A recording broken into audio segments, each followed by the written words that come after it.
Hello Virgo, Sun, Moon, Rising, and Venus signs. Kamusta kayo? Sana po yung nasa mabuti kayong kalagayan. Welcome back po sa Star Tarot. Kung bago kayo rito, welcome din kayo. Thank you for your support. I truly appreciate it. God bless you all, Virgo. Unang mensahe po ninyo, surrender fear. Let go of the fearful stories you are telling yourself. Stay in the moment, focus on solutions, and celebrate every baby step forward. Okay? Ayan na, i-let go nyo na kung ano man yung mga takot ninyo. I-release ninyo na yung mga takot ninyo. Kasi alalahanin din ninyo na if you are going to allow fear na yun ang mamayani sa puso ninyo, rest assured na wala kayong mapupuntahan. No? Wala kayong mapupuntahan. Kasi kung matatakot kayo, kung may takot sa puso ninyo, pwedeng yun ang pipigil sa inyo para mag-take action kayo. Imbes na gagawa na kayo ng paraan para matupad ninyo yung mga pangarap ninyo, yung mga goals ninyo, kung papairalin ninyo yung takot, then syempre may stuck kayo where you are. Kasi hindi na lang kayo gagalaw, hindi na lang kayo magte-take action kasi natatakot kayo. 'Di ba? Kaya surrender your fear. Okay? Surrender your fear, focus on solutions. Kung may mga problema, focus kung anong dapat ninyong gawin para marating ninyo ang mga pangarap ninyo, marating ninyo kung ano man ang mga goals ninyo, 'di ba? Kaya wag ninyong aalagaan ang takot, no? Wala dapat tayong takot na dapat na maramdaman in order for you to move forward, in order for you to thrive, to grow, to succeed. Kung gusto ninyong ma-achieve ang mga minimithi ninyo sa buhay, mga heart's desires ninyo, kailangan tibagin ninyo yung takot sa puso ninyo. Okay? And for sure, once na nag-take action kayo, once na nag-take kayo ng single step, then automatic yan, magtutuloy-tuloy na yan. At before you know it, nandoon ka na sa pinnacle of your success. So we have surrender to setting limits. It is healthy to set boundaries in relationships. Practice expressing your needs and remember that no is a complete sentence. Ayan. So, importante, no? Kahit anumang klaseng relationship, kahit relationship ninyo sa mga kaibigan, sa kapamilya, sa person ninyo, no?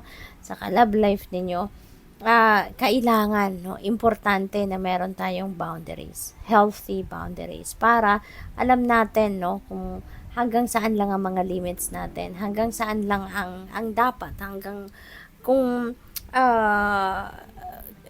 kasi we all deserve respect, 'di ba? We all deserve this respect. Kaya kung meron kayong boundaries, when you set healthy boundaries, alam mo, 'di ba, na maibibigay mo yung respeto sa tao. So, sa kung kanino man, 'di ba? If you know your limitations.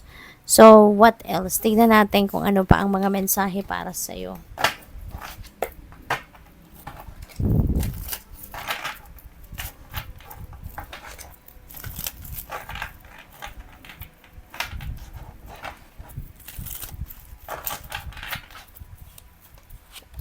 We have Ace of Pentacles. Holy moly, napakaganda nito. This is very abundant and prosperous energy, Virgo.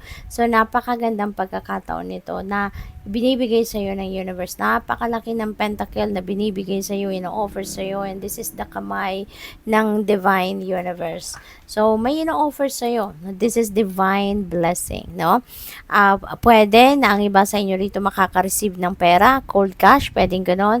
Maaaring windfall of money yan, pwedeng panalo yan, pwedeng may pamana sa inyo, baka may matanggap kayong inheritance, maaari din na yan ay mga financial opportunities, no? Baka merong mag-o-offer sa inyo ng trabaho, mag-o-offer sa inyo ng kukuha ng serbisyo ninyo. Pwedeng meron ditong mag-hire sa inyo ng kung anong trabaho, pwedeng permanente, pwedeng part-time or whatever. Anything na pwedeng pagkaperahan ninyo. Pwedeng may business opportunity, 'di ba? Dito na pwedeng i-offer sa inyo na siyang maghahatid, no, ng financial abundance. This could be the start of the inflow of money or inflow of abundance and prosperity into your life, no? Yung Ace of Pentacles na to. Kaya maswerte kayo siswertehin kayo sa pera. Mababago, no, yung inyong financial landscape. Magsisimula kayong baguhin ang sitwasyon ninyo pagdating sa inyong kaperahang aspeto. So, for the better. We have Nine of Swords. Maaari na sa ngayon, ang iba sa inyo nag-worry, ang iba sa inyo merong iniisip, malalim ang iniisip, nape-pressure, na-stress, regarding money. No? Surrounding money, baka meron kayong pinoproblema about money matters. So, pwedeng ganun. So, masakit ng ulo, nai-stress na, 'di ba? So, kung ano man ito, it's not going to help you attract this beautiful blessing. Kaya, importante na pag-isipan ninyong mabuti ito kung ano magagawa ninyo para maalis sa isip ninyo yung stress, maalis sa isip ninyo yung anxiety na to. Kasi this is negative energy, and negative energy attracts negativity. 'Di ba? Kaya kung ito ang patuloy ninyong hahayaan sa sarili ninyo, parang sineself-sabotage ninyo yung sarili ninyo. At yung Ace of Pentacles na to, matatabunan siya ng negativity. 'Di ba? Kaya as much as possible, let go mo to. No, let go mo to. Maghanap ka na makakausap, makakapag-advise, makakatulong sa'yo na makalimutan mo ito, masolusyonan mo kung ano man ang problema, masolusyonan mo kung ano man ito. No, na nagbibigay ng sakit ng ulo mo. Okay? Para maging positibo na, no, yung inyong sitwasyon, yung inyong energy. So, we have Judgment. Ayan. So, ano to? Ang tawag dito, decision making, no, na kinakaharap ninyo. Maaring meron kayong desisyon, importanteng desisyon na kailangan gawin ngayon, and that could be related to this. Kung ano man itong pinoproblema ninyo, kung sa pera man yan, or kung relationship, or whatsoever, you have to look into it right now. Now, para masolusyonan mo na, mahanapan mo na ng solusyon, mahanapan mo na ng way out ang kung ano man itong pinoproblema ninyo. We have the Empress. Tignan mo, nasa taas pa niya si Ace of Pentacles. So, alam mo, Virgo, napakaganda ng energy ninyo pagdating sa pera. This is abundance and prosperity energy din. So, maraming opportunity dito regarding pera or pagkakaperahan ang maaaring dumating or maaaring parating sa inyo or nandiyan na sa inyong horizon, pero maaaring masabotage yan ng mga energy na to. Kaya kailangang linisin na ninyo yung inyong energy field. Tanggalin na yung mga worries na yan, yung mga takot na yan. Tanggalin na kung ano man ang mga negative thoughts, feelings, and emotions ninyo para pumasok, talaga ito, lumapit sa inyo yung energy na to of abundance and prosperity. Okay?